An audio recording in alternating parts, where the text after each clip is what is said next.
कोकणातील सिंधुदुर्ग जिल्ह्यातील स्थानिक कोकणी माणसं ही कलाप्रिय आहेत। लेखन, नाट्य, संगीत, चित्रकला अशा अनेक कला क्षेत्रात या जिल्ह्यातील कलावंतांनी राष्ट्रीय आणि आंतरराष्ट्रीय पातळीवर नाव कमावलेलं आहे। या सर्व विविध कलांमधील मूर्तिकला जपणाऱ्या इथल्या कलाकारांची कामगिरी बघायची असेल तर गणेशोत्सवाच्या आधी काही दिवस सिंधुदुर्गमध्ये जायलाच हवं। गणेशोत्सवाच्या साधारण 3 महिने आधी ठिकठिकाणी गणेश मूर्तिशाळा सुरू होतात। आसपासच्या नागरिकांनी आपल्या पसंतीच्या गणेश रूपाच्या मूर्तींची खूप आधीच मागणी नोंदवलेली असते।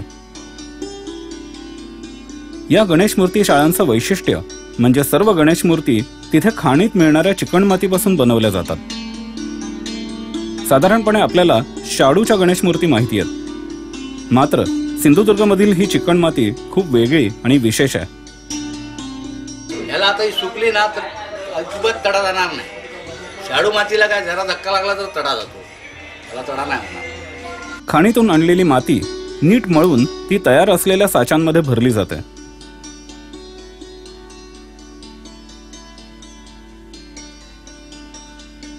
थोड्या दिवसांनी साच्यातून मूर्ती बाहेर काढल्यावर कारागिरांचं खरं काम चालू होतं।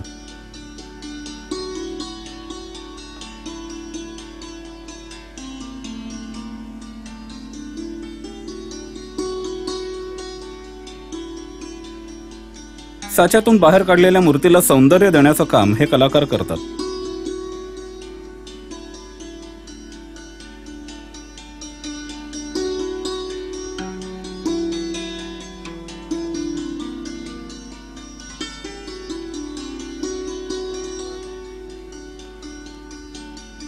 अतिशय साधी, सोपी लाकडाची आणि धातूची हत्यारं कल्पकतेनं वापरून हे कलाकार मूर्तीत अक्षरशः जान आणतात।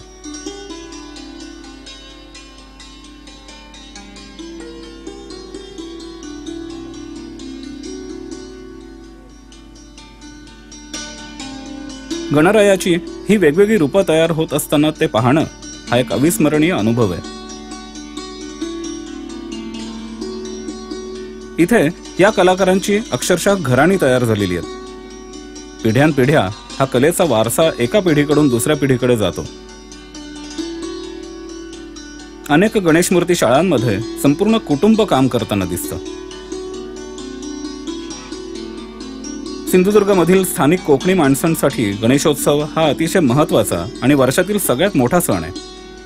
त्यामुळे अतिशय हौसेनं मोठमोठ्या आकारांच्या गणेश मूर्तींची मागणी नोंदवलेली असते। कुठल्याही शाळेत गेलात तरी तुम्हाला मोठ्याच मूर्ती मिळणार, 5-6-5.5 फुटापर्यंत मिळणारच मिळणार।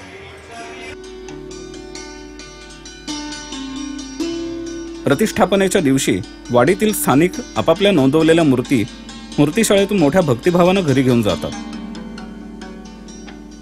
सिंधुदुर्गमधील गणेश मूर्ती शाळांनी आपल्या मूर्तिकलेचा वारसा हा पारंपरिक पद्धतीनं पिढ्यानपिढ्या जपलेला आहे। सध्याच्या प्लॅस्टर ऑफ पॅरिसच्या मूर्तींच्या आक्रमणात आजही टिकून असलेली ही पारंपरिक मूर्तिकला अनुभवण्यासाठी गणेशोत्सवाच्या आधी काही दिवस चला सिंधुदुर्गला।